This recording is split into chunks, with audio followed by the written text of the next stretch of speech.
فقیر بادشاہ کے دربار میں جا نکلا نا تو کہا کہ بادشاہ یہ تخت و تاج کیا ہوتے ہیں، اس کی کوئی قیمت نہیں ہے۔ تو بادشاہ ہنس کے کہنے لگا اس فقیر کو باہر نکالو، اسے کیا پتا ہے کہ تخت و تاج کیا ہوتے ہیں، اس کی لذت کیا ہوتی ہے۔ جب خدام کھڑے ہوتے ہیں، استقبال کر رہے ہوتے ہیں، جب تخت پہ بیٹھے اور ساری رعایا نیچے بیٹھی ہوتی ہے، اس نے کہا نکالو فقیر کو، اس کو کیا پتا۔ بادشاہ ایک دن شکار کرنے گیا تو وہاں اس کا گھوڑا جو ہے وہ سرکش ہو گیا اور ایسی جگہ پہ لے گیا کہ جہاں نہ پانی تھا اور نہ کوئی اور چیز۔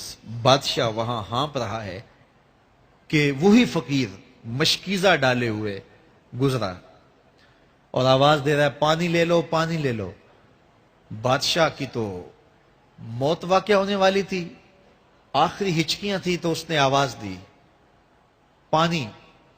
تو اس فقیر نے کہا کہ ہاں تمہارے پاس ہے کوئی قیمت پانی دینے کی؟ اس نے کہا میں بادشاہ ہوں اس ملک کا۔ اس نے کہا ہوتے ہوگے، مجھے غرض نہیں ہے، میں تو بیچتا ہوں پانی۔ اس نے کہا بابا میں بادشاہ ہوں، جو مانگو گے میں دوں گا، مجھے پانی دو، میں مر رہا ہوں۔ اس فقیر نے کہا آدھی حکومت لگے گی۔ اس نے کہا آدھی لے لینا، مجھے پانی تو دو، کیونکہ مر گیا تو ساری جائے گی۔ اس نے پانی کا گھونٹ دیا، پیاس کی شدت تھی، جب پانی کا کٹورا اس نے منہ سے لگایا تو پانی حلق میں اٹک گیا۔ اب پھر دوبارہ مصیبت بن گئی تو اس فقیر نے کہا کہ میں حکیم بھی ہوں، اگر کہو تو تمہارا علاج کر دوں۔ اس نے کہا ضرور کرو، لیکن اس نے کہا میں یوں ہی نہیں کروں گا، آدھی باقی حکومت بھی لگے گی، وہ بھی لکھ دو۔ اس نے چمڑے کے اوپر لکھوا لیا، ساری حکومت لکھوا لی اور اس نے اس کا علاج کیا فوری۔ جو اس کے پاس ٹوٹکا ٹونا تھا تو اس کا پانی حلق سے نیچے اتر گیا۔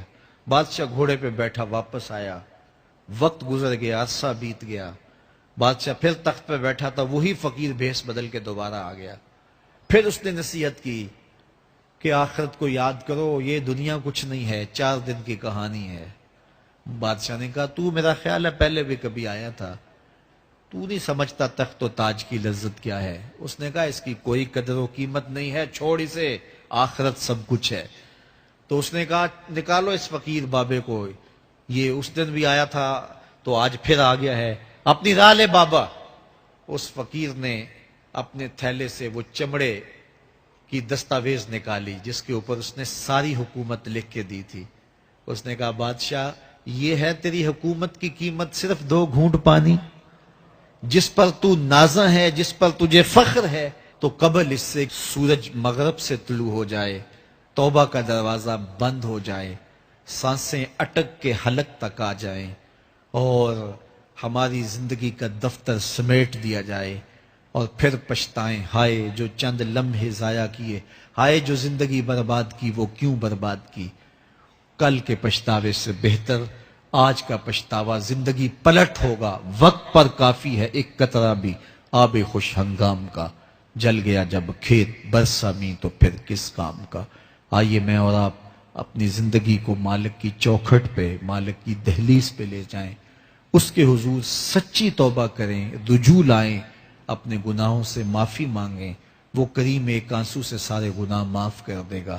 اپنی آخرت کی تیاری کریں، کاروبار دنیا بھی کریں، لیکن اصل ہماری زندگی آخرت کی زندگی ہے۔ صحابہ کو خندق کھودتے دیکھا تو پیار آیا تو یہی کہا اللہم ان العیش عیش الآخرہ، اے اللہ زندگی تو آخرت کی زندگی ہے، فاغفر للانصار والمہاجرہ، میرے انصار کو بھی بخش دے، میرے مہاجروں کو بھی بخش دے۔ تو اللہ تعالی ہم سب کی مغفرت فرمائے۔